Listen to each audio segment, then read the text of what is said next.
Hey everybody, Bill here with another episode of the Debrief. Today, I'm speaking with Sydney Sloan. She's the former CMO of Salesloft. Focuslab and Salesloft partnered up on a big rebrand about a year and a half ago. Actually, probably closer to 2 years. Their brand has been live for a year now. So Sydney and I sit down to really relive that entire project, from what it was like to work with Focuslab, knowing that we had rebranded their biggest competitor about 3 to 4 years prior, what it was like to work through a visual identity in a sea of blue, in a heavy tech industry, and end up where they ended up, looking quite different than the rest of the industry. And then finally, all of the moving parts of their rollout, quite impressive, actually. Wait till you hear about the amount of effort they put into the rollout and the success that followed that. Enjoy.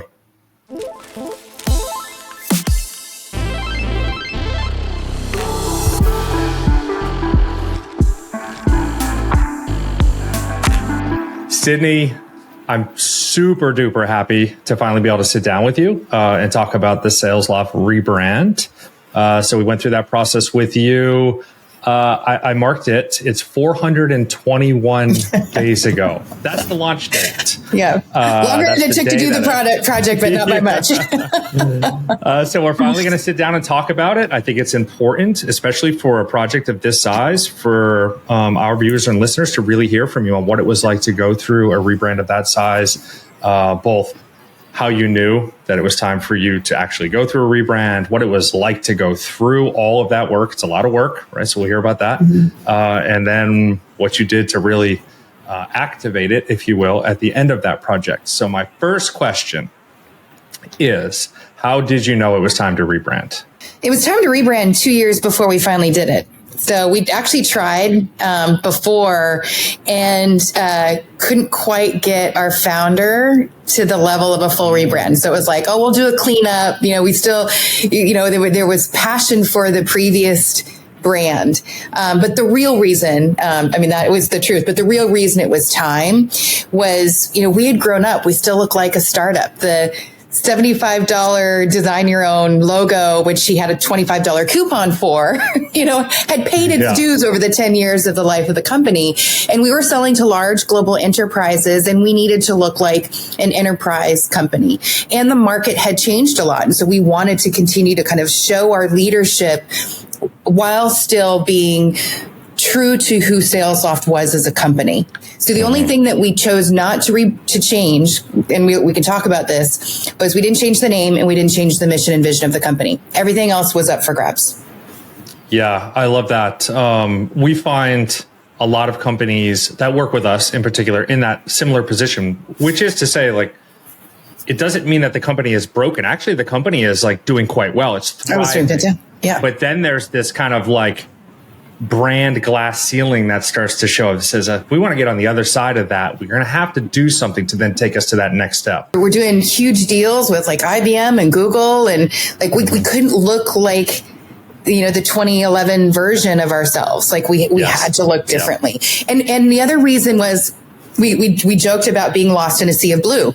We had a blue logo. You know how many people have blue logos? Lots of people have blue logos. And so when you'd see us on, these charts, I'd be like, where's Salesloft? I can't find us. Then I'd be like, oh, and it had the capital S and the capital L. It's like so 90s. And it was time. It was time. So glad we did it. We're going to get to the color very specifically because I have an interesting story from SaaStr this year about the color that I want to share. Something I forgot to do, though. Do you mind taking a minute and just introduce yourself? Sure. Talk about what you do now and maybe what your role was during this Salesloft rebrand specifically. For sure. So my name is Sydney Sloan. I was the former CMO of Salesloft, taking us from about 15 million to 135 million. So definitely one of the hyper growth success stories. And previously to that, I'd been the CMO of a company called Alfresco. I also had a very long stint at Adobe through various roles. And currently I'm advising a bunch of companies. I work at Scale Ventures as an executive in residence. That's our beautiful view here in the Bay Area. And just kind of enjoying working with lots of different companies right now. Yeah. Well, we loved working with you, and we'll talk more about that at the end. But I'm sure whoever you're working with now feels the same exact way. So, all right. So we talked about how you knew it was time to rebrand. And shout out to Kyle. I think we were talking about Kyle, right? With his $25 logo. Yeah. Shout out to Kyle. And while we're here, shout out to CK as well, who was a totally. I'll be talking all about project. Cindy Knezovich, aka CK. Yes. So there's an interesting question, which I also figured I would ask, which is, you're in the same market as outreach. I'm sure you knew at some point while you were leaning into working with us that we had actually done the outreach rebrand like 4 years prior-ish. Yeah. So it's just interesting. Like, I know how I feel about that, but I want to hear your perspective. Like, were you all concerned? Was that actually like a positive? Well, I actually knew you because of the Marketo rebrand. I was on the Marketo Executive Advisory Board, and I was involved with that. And so even before I think Outreach hired you, you were there. You look at the body of work from what you guys had done and the variety of companies and the thoughtfulness in which you did it. I mean, we ran a proper RFP. Yep. So we drafted the RFP in September of 2019 and, had some great agencies that had been recommended that I'd used previously, that CK had used previously. But deep down in our hearts, we knew we wanted to work with you. There was just something about the vibe that we got. And I think it was Will Strawn that said, we're going to take this journey together and we're going to be your guide, but it's going to be a journey. And that just, it still gives me goosebumps when I think about it. Because that's what we wanted to do. We didn't want to send, our ideas off to some big agency that was going to, ideate without us in the room. And I think the process and the journey that we went through together created something beautiful, and we couldn't have done it without you. So it was the right decision. I love that. Thank you for sharing that. It is a journey for us. We are those types of people as well. We want to go on the journey. We want to be a part of the journey in the right way, which is also to say, like, the client is the hero of that journey, and we're there almost as like the shepherd and the guide to say, let's do this. Have you thought about that? Oh, I wouldn't do that. Let's stay back over here. Yeah. But it's very much your journey, and then we're on it with you. And I would warn people, because I've done this a lot of times, and I would warn people if they're talking to agencies in your process. So if we're, using this time to help people learn from our successes and mistakes that I've made over the years, when you have an agency that says, hey, please introduce me to, X number of your customers and all these interviews, and you have to wait 6 or 8 weeks for them to come back with their findings, I won't ever do that again. Like, it felt too disconnected. It felt like they were doing their work without me and my opinion, which, I should have one. I'm the CMO, and to help guide them as well. And so I think you really want to find someone that, is partnering with you throughout that journey. And it doesn't start with 8 weeks of research without your involvement. Yeah, it's a whole nother episode, which we won't get into now, but we actually take a pretty hard and probably bold within our industry stance, which is we don't even do market research. I don't need the market to tell me what you and your company already know your mission and vision is, right? That's the difference of saying, are they telling you what products and features they need?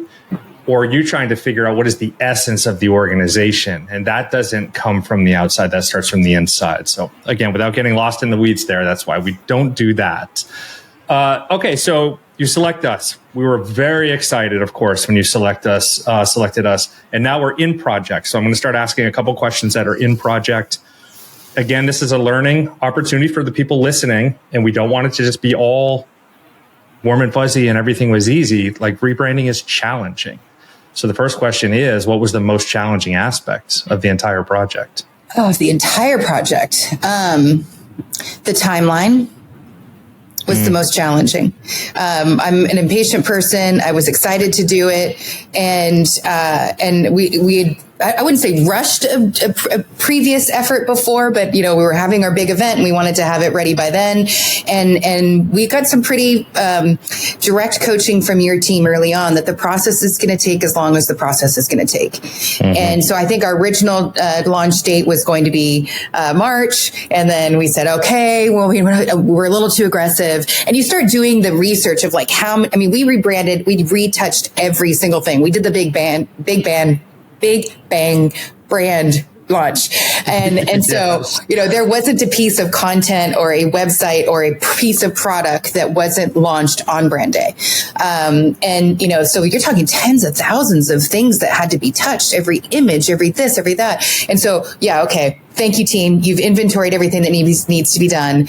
All right, we'll do it in June. Well, we actually did it in September. It took that long. And I think that point, Bill, where we started to share some of the design inspiration with the leadership, and we were struggling, right? We were like half the team liked one direction, half the team liked the other. Kyle Porter, our CEO, who's ultimately the decision maker, he wanted time. And so we allowed ourselves the time to really process so we could find the right brand for us. And it didn't, even though we were talking about design and concepts, I think in my research, talking to other people that had gone through a rebrand effort. So, I talked to a lot of other CMOs, the things that I learned from them, that I could pay forward now to this audience. That it first starts with a story and who you want to be and how you want to show up, because brand is brand, and brand is what you feel. It's not how it looks, right? It's how it makes you feel. And so, making sure that we centered on that to start, and then have the design concepts complement the brand. But the story was as important as the design concepts when we were working together on that. I'm happy you shared that. It's 100% right. It's part of our main preaching point all day, every day, right? Like, what is brand? It's not the logo, although that is a component of it. Yeah. So the time being most challenging, that doesn't surprise me. The energy and the excitement around a rebrand often represents itself in this urgent need, and we need to do this. We're excited. We're finally ready to do it. Let's go. And then you have a company like us saying, like, okay, we're all going to slow down now, and we're going to think, and we're going to take it's like, oh my God, it's going to take forever. Ultimately, what happens is both parties collectively realize it is going to actually require more time. Because like you ultimately realize too, which is like, you can set whatever date you want. Like at some point, you're not even going to be able to reach it. It doesn't even matter how fast we get our work done, because there's all this stuff that needs to happen. It's balancing, like, what do I stop doing because I know I'm going to have to change it? Or how do we rethink how we're designing some of our assets so they can be easily reskinned? We also ended up rebuilding the infrastructure of our website alongside this project. So we had a couple other big projects that went along with it. And so we were redoing our information architecture. And so it was a lot of big things that were kind of coinciding at the same time. And you can use that as an opportunity too. We repositioned the platform. We created a new name for the platform. So there were, along the way, things started to, create the momentum for other big things to happen at the same time. Yeah, it starts to turn almost like a flywheel. It's this new momentum swing that starts to build up. Yeah. So let's talk about the green for a minute, and even the logo type, even though we just said brand, it's not a logo. You kind of touched on the fact that it takes time, like, there was two directions. And I know it was a little bit kind of like one direction pulled ahead, but there was a lot of love for the other direction. It was like, oh God, this is going to be a really big decision. And I want to praise you and CK and Kyle and everybody that was a part of that decision-making, which is you went bold, right? You went with the non-traditional, very interesting sans serif or serif typeface, right? Like that wasn't the obvious choice. And that takes guts to do, right? Yeah. And then the green on top of that and all these decisions. So yeah, well done on that. But let's talk about the green specifically. Getting away from the damn blue, the world of technology blue. And the sea of blue, yeah. Oh my God. The sea of blue that I live in. To us, it's almost comical at this point. Not in the way that we like laugh at people, but like it's just so common that we have to go through this conversation, right? If blue strategically makes sense, sure. We're not just going to say blue is bad. But in the world of B2B tech, it doesn't even strategically really make sense. So, right, like that one's off the table. We got to bring people on that journey, to use your words. I was at SaaStr this year. We're out there. We saw you. Yeah. And the Salesloft booth. It was awesome, beautiful, and big, and in the middle, and very green. And we were at another booth, walking around.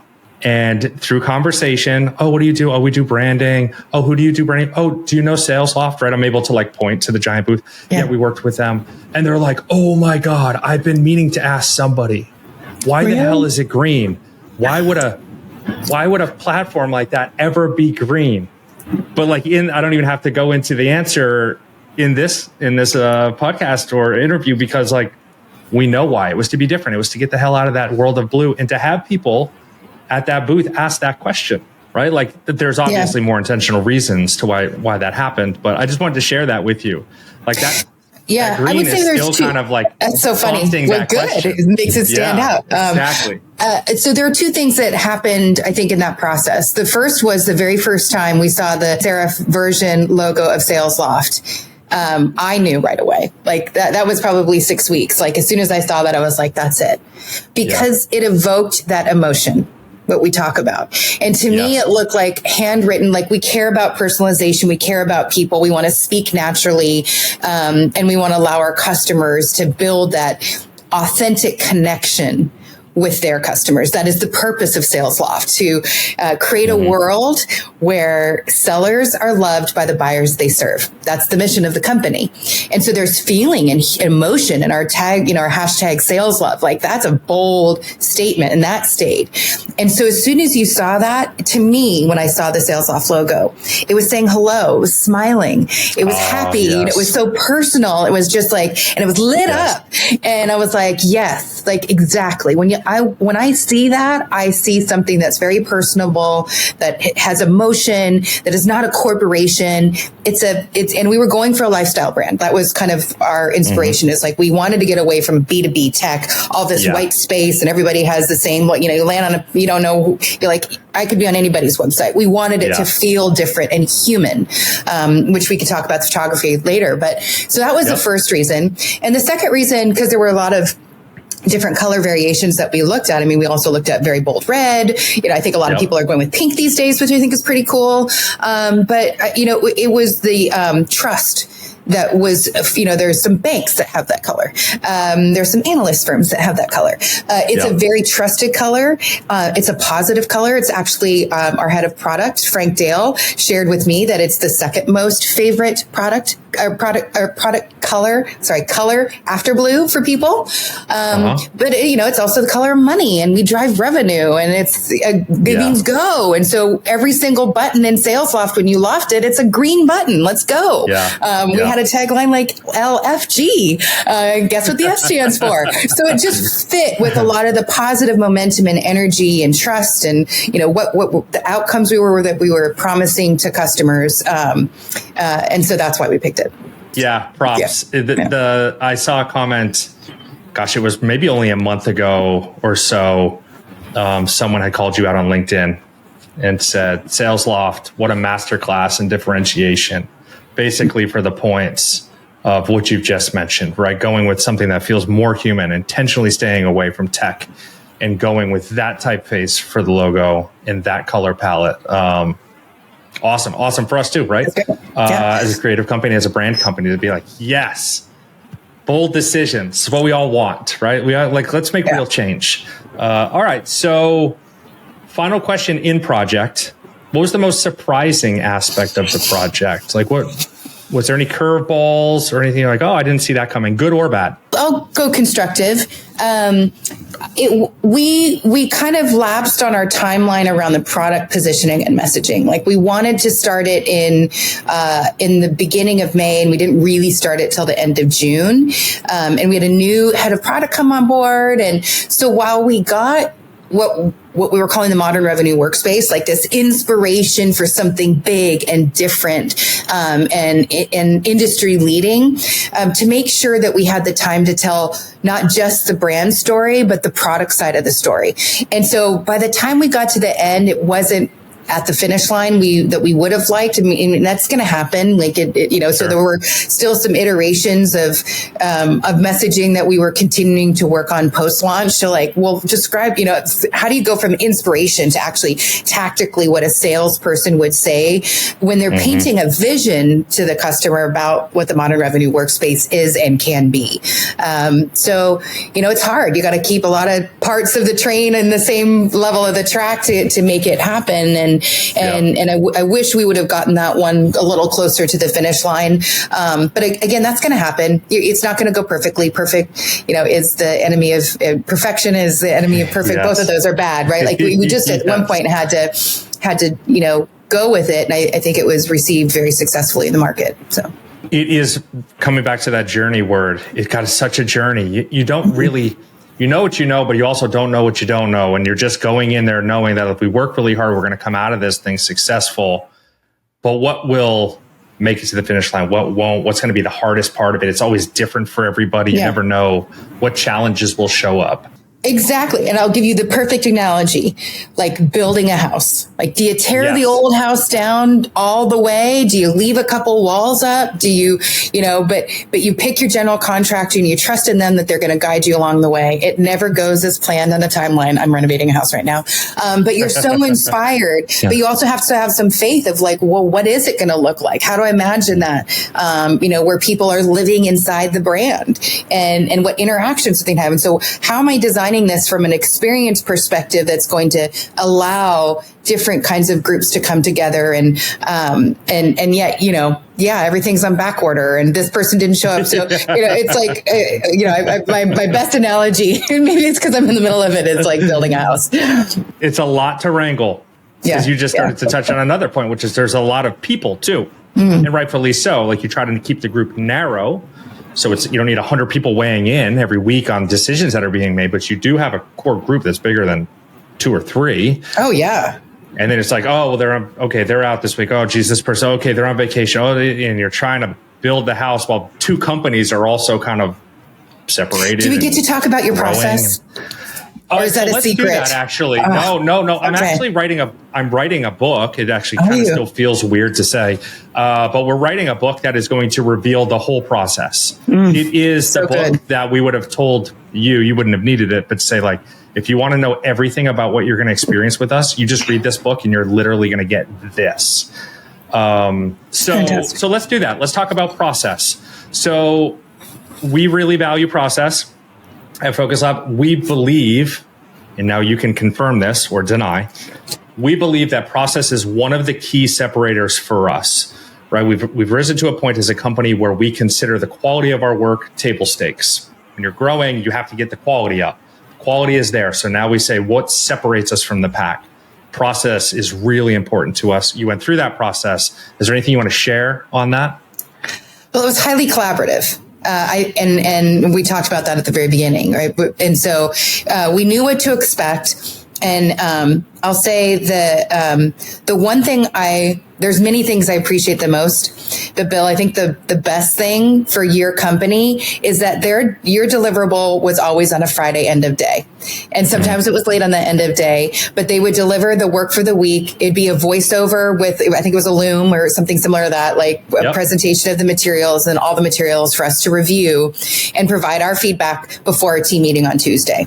That, I believe, allowed your team to get off the crazy rat race so they could enjoy their time off on the weekends, which I applaud you for that. Like, because, it's our one big rebrand, but you're doing this all the time for your teams. And so it allowed us time to sit with the deliverables. Cindy and I would have a fantastic glass of wine on a Sunday afternoon and talk about what we saw. So we'd have a summarized, feedback for your team, which we would gather and share with our teams on Mondays. And then we talk on Tuesdays. And that's just how we rolled for the entire project. There was always a deliverable we look forward to. Sometimes, and you could give us advance, like, hey, this is going to be a 2-week sprint versus a 1 week because we're tackling something big. And so, we knew that well in advance. But just the whole feedback channel and allowing for multiple collaboration on our side so we could gather our thoughts and deliver them back to you.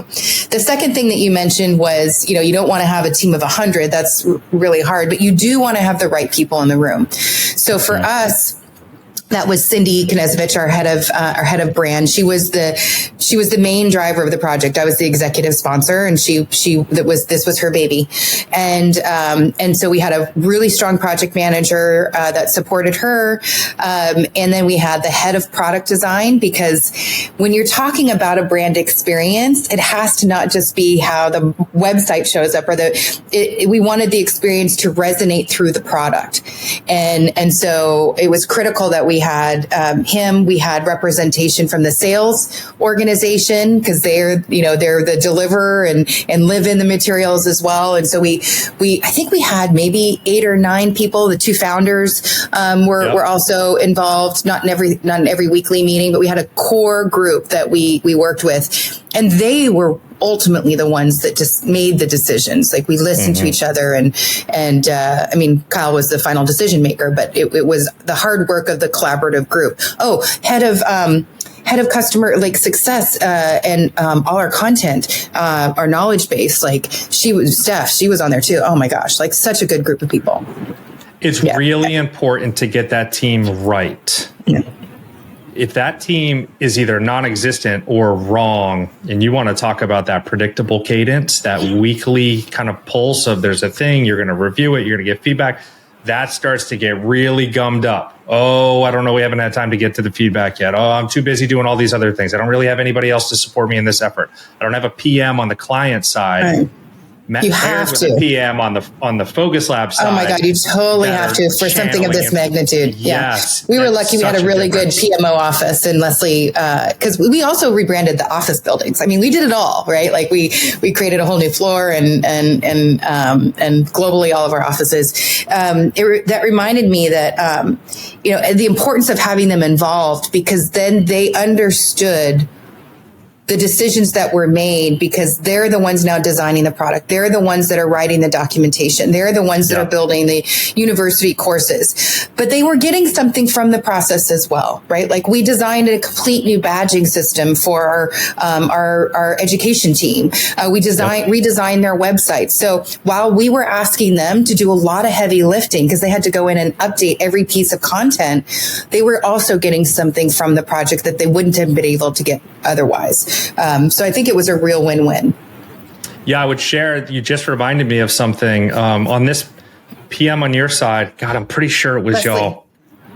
I'm pretty sure y'all spawned something that we actually added to our process now that didn't exist before. And we add a lot of stuff to process. So kudos to you, because we don't really, does not to project that we're perfect, but we're like so process that there's not much that we add in that regard. But when we worked with y'all, there was this prompt for the PMs to have their own weekly meeting. PM checkpoint meeting. Yeah. That was so fruitful that we do that on every single project now, regardless of size, because we now recognize there needs to be that additional meeting. It's just the check. It's just a touch base. How we do? Need anything? Everything good? You think we can expect this? You can really get logistical in that meeting. Whereas that weekly Monday or Tuesday meeting, that's the feedback cycle. That's the collaborative. Okay, here's what we think. And there's not opportunity. There is, but it's not the right place. Right. To talk you can have 2 people get through a lot more fast who speak project. So we appreciate that was huge. Yeah. And that was actually really beneficial. That small change, sometimes it's the smallest changes, add a ton of value. That was a huge value add for us. So now let's get into the, oh my God, we got through it. Decisions are made. We're excited. We plan to hell and back on how to roll all this out. And you all have to be one of the best examples, really, of the people that we've worked with. If you want to talk about tacking a rollout super intentionally and doing it in like a light switch, it's really hard. That's a lot of moving parts. Like you said, to be able to just say like, bleep, everything's different. Oh, and by the way, we have this activation track and we have this track and we have this track and we've planned them out. I'm going to give you the mic for a while now. And can you just kind of like walk us through the stages of how that played out? Yeah, I mean, I wish CK was with me right now because this was her brainchild. Yeah. And again, we had learned a lot of this from feedback. Salesloft is an employee first, culture first company. And what is amazing about what we do is we serve sellers. We inspire them to be inspired to serve their customers in the way that we feel honored to do it for ours. And so it was so important for our employees to be bought into the brand because they had the tattoo. They loved Salesloft. And so we needed them to have the same love and passion for the new brand in the way that they did before. And so our journey journey we had 7 tracks. So going back, there were 7 different tracks of things that we were doing. And employee activation was one, influencer activation was another, product execution, website. I mean, so each one had a sub owner, and it was the wildest Gantt chart you've seen in your entire life. But I'll start with employee activation because that started first. So we knew we were going to do this rebrand. We picked you guys in November. In January, CK and I started our bi-weekly employee meetings, giving them a hint of something that's coming. And it was really funny because we had, she's wild. And so we had this great script that we were, teasing people of the brand is coming. And I think in January, they thought we were going to reveal the brand. We didn't reveal it until September. So we took these people on a 9-month journey of activation journey. I mean, and it was hilarious. I mean, our chats were, move that bus. And, seriously. And so what we started to do was we had the core team and they knew what was going on, but nobody else did. And so I think it was, maybe it started in May where we started to do a puzzle campaign. So we knew what the look and feel, we had all these little clues now. And so we did a 3-part mailer that at the end, the puzzle came together and there was a final, everybody wanted to know, we sent boxes with a do not open sticker on it. And so at the employee meetings, they'd know that something was coming. And so we were trying to get people to guess. But it was like our colors, we had chartreuse, we had the little green dots we called Tic Tacs. And so, there was a card with clues on it and she wrote one and I wrote one, and then you'd put it all together. And at the very end, the final piece came in. So you got to see the full brand but like we were sending Tic Tacs and Gatorade, which ended in, so we launched it to employees first. So a month out, the employees got to see it because we were having our mid-year sales kickoff the next week. And we wanted to present all the materials that we had created for the new value proposition, because they had to be trained on the new value proposition before they started talking to customers. And so everybody was freaked that it was going to leak, because now they had swag that had Salesloft on it. They had all these new slides, and I frankly was okay with it, right? Like it's almost like you want a little bit of sneak and buzz to start happening, but Cindy was like, if I see one, I will find you. So people were afraid. But so we did this awesome brand kickoff. It was a special event. It was not tied to anything else, in August, where we sent the final box. And it was full of awesome swag. And, we introduced the swag store, and it was champagne, and, it was just incredible. And one of the things that we did was there's this incredible gentleman named Prince EA. Look it up on YouTube. You're on YouTube. So save it to watch. And he's a spoken word artist. And we were watching his videos, in like our sales kickoff early in the year. He had this, super inspiring, like breaking glass walls. And then somebody loved it so much. We started talking about it all the time. Well, we hired him, and he did an inspirational video, which became the homepage hero at launch. And so for the employees, we played the video for the first time, which was just amazing. And then we had Prince EA as a special guest, and he was as cool. I knew it because I was already working with him, but he was as cool and on brand, and talked about serving people. And it was just like, the stars showed up to the, and it was so cool, right? Like people were like, no way, Prince EA. Cause we've been watching all his videos all year. So that was the coolest thing for that. The last part, I'll come back to the last part of the employee activation. So we did that. Then we did our influencer activation. So we had 100. That was a lot of work just to get that list together. So it was about 150 influencers, customers, people in industries, analysts we loved, our investors. And so we did a bit of a teaser campaign with them too. We had different variations depending on levels, but we did custom charcuterie boards and hosting, and we ran events. 2 events. One was a pre-event. So after the sales kickoff, we did our customer advisory board, and we introduced the brand to them because we wanted them to be ready for it and amplify it when it's happening. And then we had another influencer program that we ran, which was What's in the Box campaign. And so here we were sending all these boxes, and our head of creative, Leah Ward, sent me this random picture of her holding a box in her backyard. She's like, I got an idea. I'm like, what? And they sold me on it, and I wasn't sure. I'm like, I don't know about this, guys, but okay, let's do it. It was hilarious. We had all these influencers holding boxes. I mean, and oh shoot, I wish I could remember this guy's name. He's from London, and he wrote not the Challenger, but I'm going to get totally in trouble for the Medic. He wrote the Medic book, and he had this hilarious thing where he was making fun of our head of the UK, and it was just these most random posts on LinkedIn about what's in the box. And then the very last day, I was at the airport and I held a box, and so our final reveal was. That's how we started with, you want to know what's in the box. And then we unveiled the brand. But that drove the highest attendance for any single event Salesloft had ever done. To show up the day of.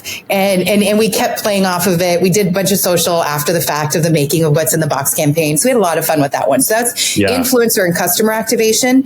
And then we did, I talked about employees. So we launched it on September 8th. September 9th was our board meeting, and September 10th, we took the entire company to Cancun. The entire company. 450 people. We've had private planes. This is the height of COVID. All the protocols. Everybody was fine. And we took over a hotel, and it was Salesloft branded. I'm talking Salesloft on the sides of buildings, giant 20-foot flags, little Salesloft pillows on every single lounge chair you could see. I mean, sales on the boat. It was just, and there even, and the head of our people operations hosted this event. So I didn't even know some of the stuff she was doing.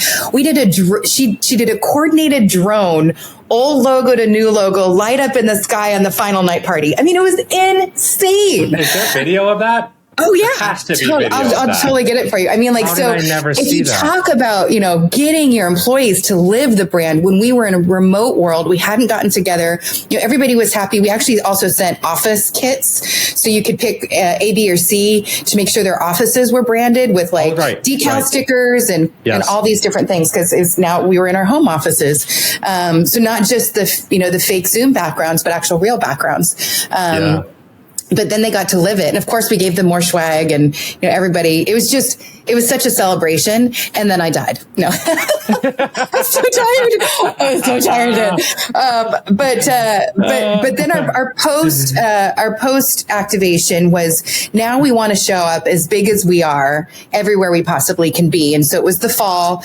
We were just starting to get back to events. SaaStr, we had just gone back for the first time. And, we got really creative with the SaaStr team. Shout out to Brian Alesser and Jason, where we got to create the first ecosystem booth that SaaStr had ever had. So we wanted to show we're here with our partners. We're a very partner friendly company, showing in the company. So and I think it's still true. We're the only ones that are allowed to have multiple vendors. You can tell me you walked the show this year.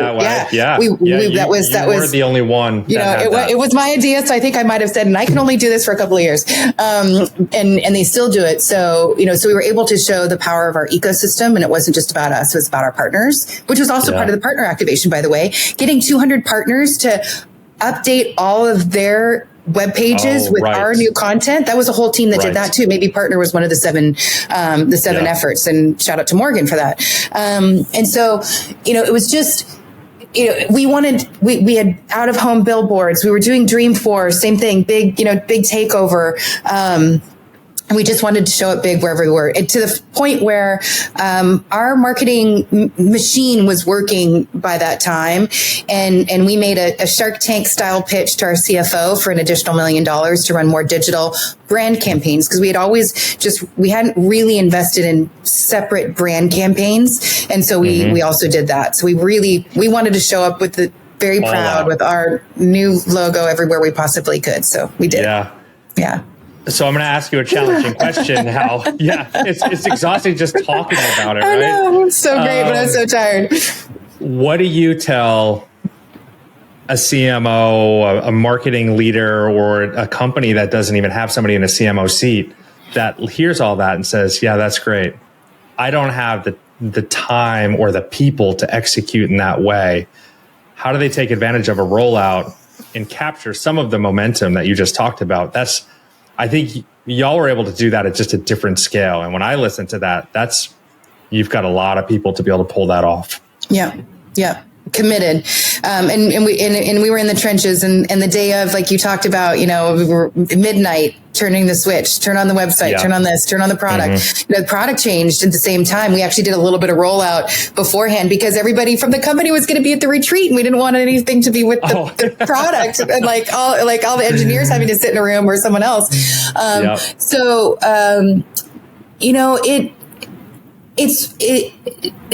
it's like doing a renovation. Like, you have to be ready for it. And when you do, when you shortcut, when you don't really go through the right level of effort, your audience can tell. Right? 100%. Absolutely. They'll land on the page that didn't get updated because we'll only do level 1 update. We won't do level 2 and 3. And so it's disconnected. If you don't put the time to get the message right and kind of rush it, it'll feel forced. And so I think, you get what you pay for in terms of your time and effort. If you try to rush it. And I see that. Like, I advise lots of companies, and, unfortunately, they do the 3-month version, and you get an updated color palette and a logo, but you don't get a brand. Sure. All right. So it sounds like for the people that don't, even if they don't have the size of team that you were able to leverage, planning well ahead just to make sure that they can actually account for everything is at least step 1. And getting the buy-in, I think, is too, from all your audiences, your customer buy-in, your influencer buy-in, like explaining to people why you did what you did, why it was time, what was the meaning behind things. Like, in those rollouts, we also got feedback and were able to make changes along the way. We didn't do the exact, it's like we learned from those times. So we had a month. Event. It was a single event, and we closed. And this was another thing that we did, which we started forecasting. We're like, marketing is going to go dark for 6 weeks prior to launch. So if you need something from our team, you have to get your request in by this date. And I think there were two examples of where we had to kind of, okay, we're going to help out with this or that, but. At some point you have to say, I'm going to stop doing anything, and we're only going to focus on this. And for us, that was a 6-week effort to get everything across the line. And we also relied on agencies to do a lot of like the rudimentary, like design pickle. Oh my God, those guys were a savior and implementing the updates across all our 10,000 assets. And, we worked with you on designing the templates, but then every page had to get touched. So that's right. We don't even have a team big enough to start pulling off all that stuff. No, and it's it's churn work. So speed. Where you can outsource that. So this is, I don't know. It'll be interesting to see how you answer it now. Currently not inside the organization, but I'm sure you saw some of this immediately, which is like what was the ROI? Like, what was the actual return on the rebrand as you were able to see it? ROI and in our world, which is the same as your world, it gets very kind of convoluted, right? People are like, I don't know, you can't measure brand. And I'm really working hard to say that's not true. Okay. There are things you can measure. Brand has an effect that you can say that spend equaled this, or because of this, we got that. Is there anything you can share on that front? We did. I mean, we did baselines of the impressions and reach and kind of our share of voice. Mm-hmm. So we had it, and CK has this like dashboard that we started like really refining a year out. So, and we had goals that were associated with it. So we had like 1 million brand impression goal, and we were tracking ahead of that. I left in December, so the brand launch was at September. I left in the very beginning of the year, but we were already ahead of that goal, and so we were measuring it. The other thing, that you should expect, and I should have answered this when you said to, as I advise other companies, the longer you wait to invest in brand, the more money you'll pay in buying demand in the long run. So if the only kinds of campaigns that you're doing are to a CTA to drive a lead, or, versus investing in brand to drive awareness of who you are, so people think of you when it's time, the more you'll pay for it. It's like an inverse relationship. And so if you invest in brand now, you'll pay less for your leads in the long term. And that means you have to have a vision that you're willing to stick to. Like really be convicted to your vision. Be like, what do you want your company to be known for? And what do you want people to say when they think about your company? I'm talking to another fintech company. It's like, we partner with founders to help them succeed. Like, okay, that's a big vision. Like we could build a brand around that, for years to come. And it doesn't matter what products you sell. And if we, if we change along the way, it doesn't matter because the brand can hold that. And you should be like committed to this brand for the next 5 years. You're going to have to love it. Right. Yeah. I remember Kyle, like we were getting him excited about green, and buying him vests and he was putting his own logo on shirts and chopping down the tree in his backyard that had the old Salesloft logo on it. It was a big joke that we had, but he sent me a pair of Nike custom shoes as a thank you. I put them up on my LinkedIn, and it's just their money. I know. Oh yeah. Those were awesome. And, just, that's it. Like if people want to wear your brand, and I think this is an important philosophy I have as well on swag, we want our customers to be proud to wear a Salesloft t-shirt. That's awesome for us. And so making it easy for them to do that. So we would give credits all the time for doing things. Everybody gives a $25 gift card to their customers. Why not give them an amazing, cool hoodie? I appreciate you making the point on the invest in brand early. And if you're investing in brand in the right way, you can't say, well, I don't know what my features are yet. I don't know what my product is yet.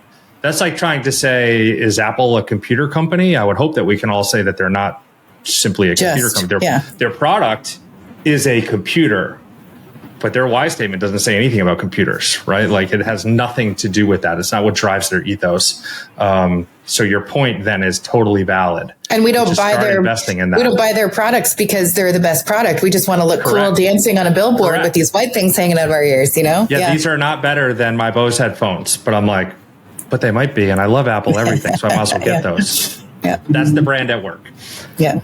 All right. So I think you have probably done this 20 times over in this call, but I'll just hit you with the final question, which is if there was one thing you could say to somebody that's about to enter a rebrand, that one point, it's like, hey, if you do one thing right, do this, what would that be? Just one thing. I don't know if I could just do it as one thing. I mean, we talked a lot about timing and timelines and letting the process take its course so you get the right outcome. And if that means pushing the launch 3 months, you push the launch 3 months. I truly learned that in this process that I probably didn't in other processes. The second thing, is really understanding who your audience is and making sure that they are giving feedback, that they're bought in early, that you invest in them in being part of what it is that you're doing. And be that if it's, your top 50 customers or your, top 2,000, just have that ethos of people who you care about, that cares about you, that is carrying that brand forward, that can be out there, advocating on your behalf and being honest with you and giving you feedback when you're on brand and off brand. Like, sometimes we'll do things that were off brand. I still, follow all the Salesloft LinkedIn posts. I haven't been there for a year, but I care. And, I look at that. I'm like, is that still on brand or is that off brand? Like, what are they doing that for? And, a new CMO can come in and they can have their own point of view, and that's cool. But does it still support the larger mission and vision? Which it does. So, yeah, I mean, I think you can't ever invest too early. Deal. I will accept that answer. Yeah. That was 3 answers and they were great. So sorry. I told you it was too hard to just one. Yeah. Brand is big. It's hard to kind of tunnel it down.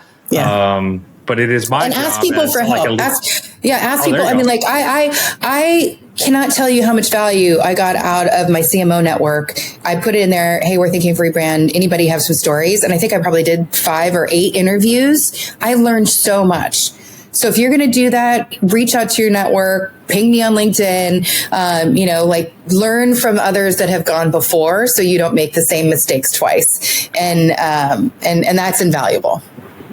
That's a perfect close because it's literally what this video is meant to do. So we're doing it. We're bringing it full circle. People are learning from this. Yeah, now I can just say, watch the video. No. Yeah. Oh, you hit me on LinkedIn. Here, there's this video. I don't know if you saw it. Yeah, that's how I found you. Thank you for spending time with me with Focus Lab once again. It truly was a pleasure working with you and your team. Fantastic. We're really proud of the journey we took together. And thank you for sharing your insights. Thank you so much. It was such a delightful experience being led by you and your team. So we enjoyed every minute of it thoroughly. It felt like a true partnership. We look forward to our Tuesday calls. We look forward to the launch and still running into you guys from time to time and sharing stories. Our paths are going to continue to cross, even if it is just a couple tech conferences here and there. That's fine. I'll take it. All right. All right. Have a great day. Thank you, audience. All right. Yes. Take care. Bye.